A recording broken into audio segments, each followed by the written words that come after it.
Right now at noon, an SUV goes off the road, crashing into a bank on North Range Line. We were there on scene as Joplin police responded. And showers and thunderstorms going to continue across the area. We'll talk about that in your forecast coming up. Plus, former President Donald Trump is set to confront one of his most prominent accusers today. When his former attorney, Michael Cohen, takes a stand in Trump's New York fraud trial. The 4 states' most watched news starts now. Good afternoon, and thank you for joining us on KOAM News at Noon. I'm Caitlin O'Shaughnessy. In today's top story, an SUV crashes into the side of a bank. At about 9:30 p.m. Monday, reports of an SUV crashing into the Southwest Missouri Bank on Zora and North Range Line alerted emergency dispatch. Joplin police and fire responded and determined it was a non-injury crash.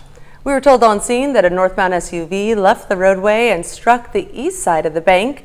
Joplin police say the driver experienced a medical emergency. The Joplin building inspector arrived to inspect the structure, and it was approved for occupancy. Bank officials were on scene working to secure the building for the night. The SUV was towed from the scene, and the driver was then taken to the hospital. Authorities in Oklahoma say a man is dead after falling off a cliff and drowning in a lake. Authorities say 58-year-old Troy Childress was driving a golf cart Sunday night at Lake Tenkiller in Cherokee County, Oklahoma. They say his golf cart got stuck, so Childress got out and tried to get it unstuck when he lost his footing and fell off the cliff, landing in the lake. He was pronounced dead at the scene. A Joplin man is sentenced for abusing and killing a 2-year-old boy. Authorities say Brian Ogrodnik abused Jameson Long by choking and punching the child and reported it on his cell phone. The boy was hospitalized and died of his injuries in June of 2020. Yesterday, Ogrodnik pled guilty to 4 counts of child abuse and 1 count of second-degree murder. He will serve a sentence of life in prison. We've got showers and even a few thunderstorms out there across the area. Taking a look at the Skywatch Storm Tracker, you can see this big, broad area of rain stretching out over Oklahoma. So this is what we've been talking about. This is our rain shield, essentially, that's going to be moving through. And then later this evening, we're going to transition to these scattered guys down here. And honestly, through the evening, that's going to be a better opportunity for some thunderstorms. Regardless, though, the best news is we're not anticipating any severe weather with this activity, just some much-needed rainfall. We're really seeing that. Take a look out to the south and west, coming up I-35 out to south and west of Bartlesville and Independence. A big batch of rain and some heavy rain in there coming in. The rest of us, even in southwest Missouri, getting some rain out there as well, and this will continue for us over the next several hours. MoDOT camera 32nd and range line in Joplin. We've got some wet roadways out there, definitely cloudy skies. Yesterday started the day at 57. Again, another day well above where we should be for this time of year, and not that far off of a record, making it up to 82. Quick look outside. Again, some rain falling. Got some good rain falling here on the KDOT camera in Pittsburgh. 69 Joplin, 67 in Pittsburgh. Temperatures out where more of the rain is, upper 60s, and then you head a little further east and northeast where we haven't seen as much rain, a little bit warmer out there. We got the scattered showers and, of course, those gusty south winds continuing today. Rain chances will continue with us as we head into next week, and our temperatures are going to drop back significantly next week. We'll talk about all that in your full forecast here in just a few more minutes. Caitlin? Thanks, Chris. 2 tractor trailers yesterday collided on I-44, killing numerous cattle and allowing others to run off onto the roadway. It happened just after 1 p.m. yesterday under the East 32nd Street overpass. One of the trailers was carrying 42 heifers. Some of them were killed in the crash. Others escaped and began wandering along Rhine-Miller Road and along the South Outer Road. Several local cowboys responded on horseback to help wrangle the strays. Neither driver was injured in the crash. Early voting kicked off yesterday in Kansas for the November 7th elections. Southeast Kansans will decide a number of ballot issues. Allen County residents will vote on a $10 million bond to renovate the county courthouse. Uniontown schools are proposing 2 separate school bond issues, and both Girard and Labette County will be voting on sales tax options. And that's a look at today's top stories and weather in the 4 states region. Up next on KOAM News at Noon. Conditions continue to deteriorate for millions of Palestinian civilians living in the Hamas-controlled territory which Israel has bombarded with airstrikes in the wake of the brutal terror attacks. And later, we're making Grandma Lois's pot roast in the Mr. Food Test Kitchen. Stay tuned. 3 weeks after voting to remove Kevin McCarthy as Speaker of the House, Republicans are once again trying to find a Speaker nominee capable of winning enough support within their own party to be able to win a majority vote on the House floor. Natalie Brand has more details from Capitol Hill. Republicans have begun secret balloting on who they want to nominate for the next Speaker of the House. It's going to be a tough decision for the conference because we have great candidates and it's an embarrassment of riches in there. They had 7 candidates to choose from at the start of the day, but it will take multiple ballots before they settle on one person. Going to go in and hopefully go through rounds of voting, but finally settle on a candidate who can get 217 votes on the House floor so that we can elect a Speaker today. That's the goal. This is the 3rd time Republicans have gone through this process. Neither Majority Leader Steve Scalise nor Ohio Congressman Jim Jordan were able to unite all of the GOP support needed to win. That has prompted some to call for House Republicans to sign a pledge that they'll support the nominee, even if it isn't their first choice. Congressman talks about having consequences if you don't support the team. I think that's legit. But Kevin McCarthy's ouster as Speaker has brought out deep-seated divisions within the conference. Nothing about this has gotten better, and anybody who says it's getting better that's just not true. On day 21 without a Speaker, it's still unclear when the House will head to the floor for a full vote. Natalie Brand, CBS News, Capitol Hill. Republicans can only afford to lose 4 votes on the House floor and still get the 217 needed to elect a Speaker. And Michael Cohen once proclaimed he'd take a bullet for Donald Trump, but today Cohen will now testify against his old boss as a key witness in the civil fraud trial. Former President Donald Trump's former attorney Michael Cohen will testify Tuesday as a key witness at the New York civil fraud trial that threatens to upend the former president's real estate empire and wealthy image. In the $250 million lawsuit, New York Attorney General Letitia James alleges Trump and his co-defendants committed repeated fraud in inflating assets on financial statements to get better terms on commercial real estate loans and insurance policies. The case is civil, not criminal, but threatens Trump's business in New York. Trump is expected to be in court for the testimony, taking a detour from his campaign events. And one of the 2 elderly Israeli hostages released Monday is describing her ordeal. Hamas is believed to still be holding more than 200 other captives in Gaza, including Americans. In Gaza, conditions continue to deteriorate for millions of Palestinian civilians living in the Hamas-controlled territory, which Israel has bombarded with airstrikes in the wake of the brutal terror attacks in Israel earlier this month. Michael George reports from the United Nations, where the U.S. Secretary of State is in meetings to discuss the situation in the Middle East. Sitting in a wheelchair, 85-year-old freed hostage Yocheved Lifshitz described her kidnapping. Her daughter translating from Hebrew. My mom is saying that she was taken on the back of a motorbike and that while she was being taken, she was hit by sticks. Hamas handed over Lifshitz and 79-year-old Nurit Cooper to the Red Cross last night. Lifshitz says she was treated well, but separated from her husband early on. He's still believed to be held by Hamas, among about 220 remaining hostages. We do not know, from my mom's story, what happened to my dad. We do know that he was injured. Israel has stepped up airstrikes in Gaza ahead of a widely anticipated ground assault. Israel's military says it hit more than 400 Hamas targets overnight. Gaza, though, is very densely populated, and many of the dead and wounded appear to be civilians, including children.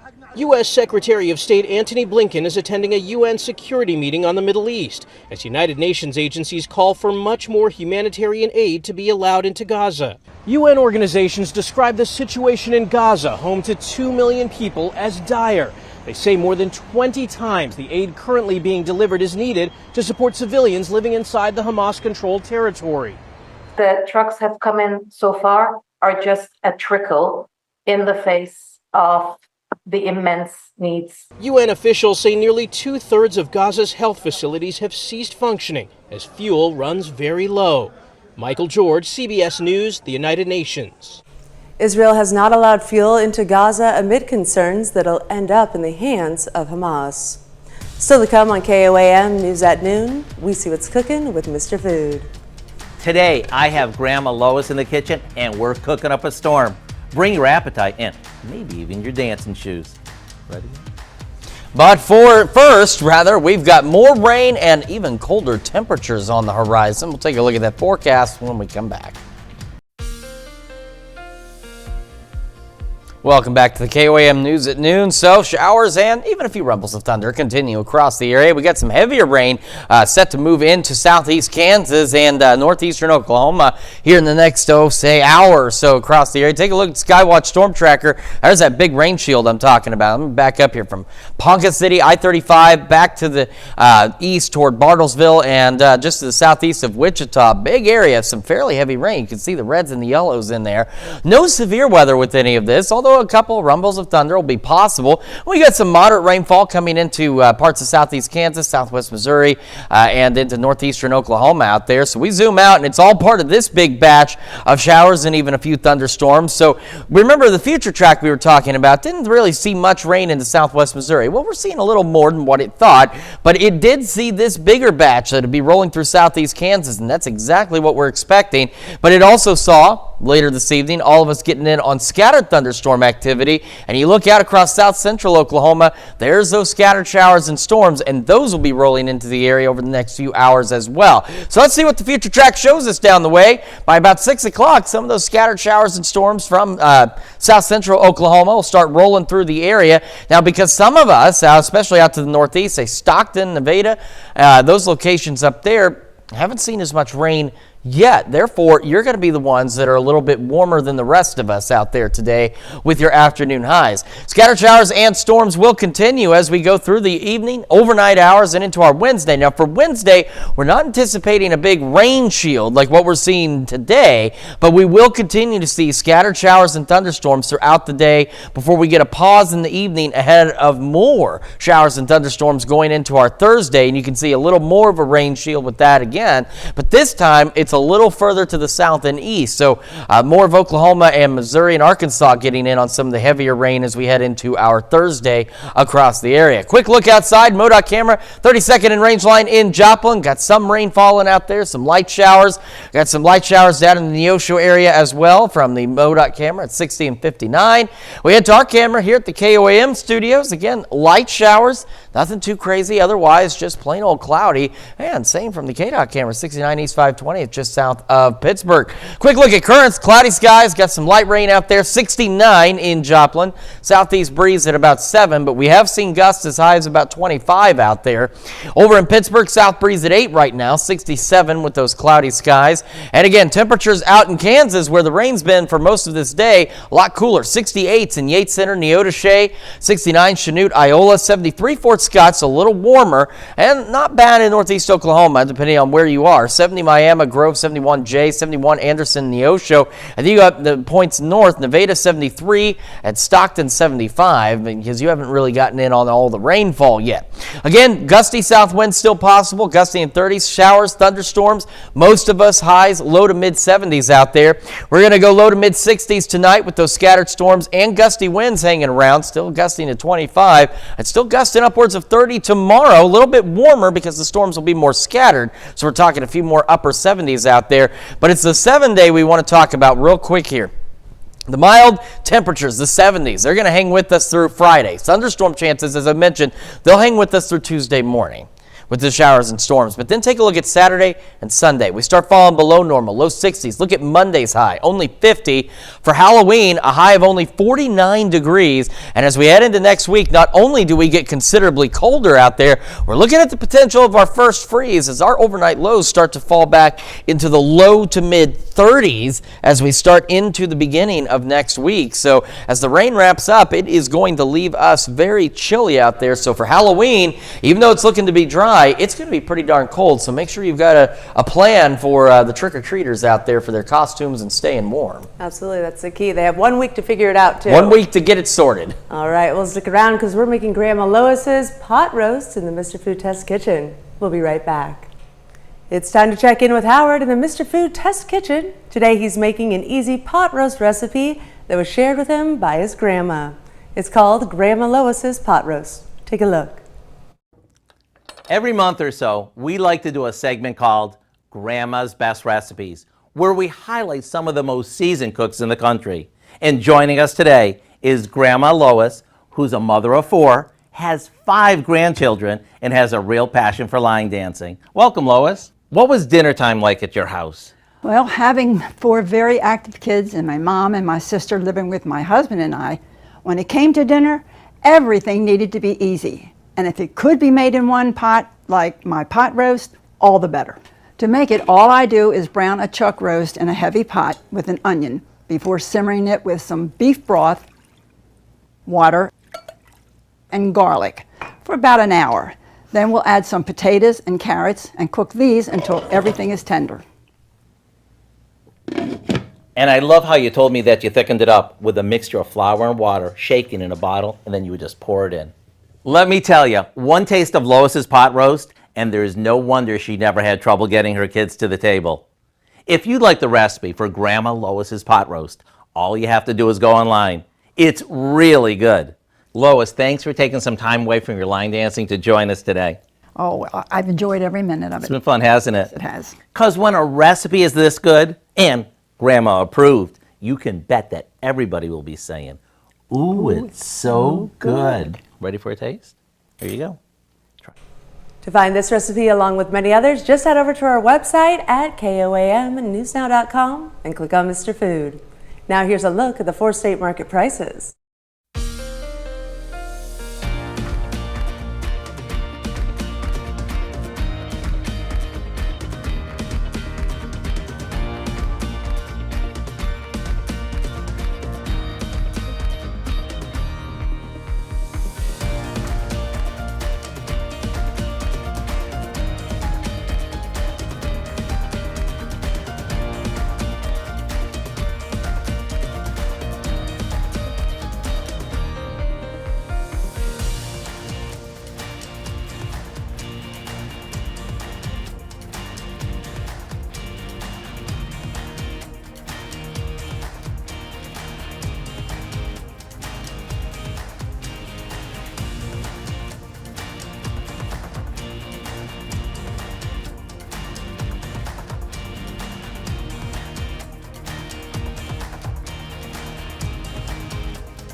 Showers and thunderstorms continuing for us today, becoming scattered later this evening, overnight, and into Wednesday. Scattered shower storms carry on all the way through next Tuesday morning. Temperatures mild through Friday, and then they'll begin to fall as we head into next week. Back into the upper 40s, low 50s. Overnight lows next week down into the lower 30s. All right, and Dad, what do you have for us tonight? Well, tonight at 5 October is Sudden Infant Death Syndrome Awareness Month. It's commonly known as SIDS. Medical experts define the term as the sudden unexplained death of a baby younger than a year old, but there are steps to take to lower the risk of SIDS. We're going to take a look at one program that's giving new parents the best tips. Plus, the future of the Colonial Fox Theater in Pittsburgh after a change of ownership. And Diamond School District hopes to add esports to their extracurricular activities. Hope you join us for those stories. A lot more. It's coming up on KOAM News at 5. And that's the news for now. Thank you for joining us on KOAM News at Noon. Have a great rest of your day.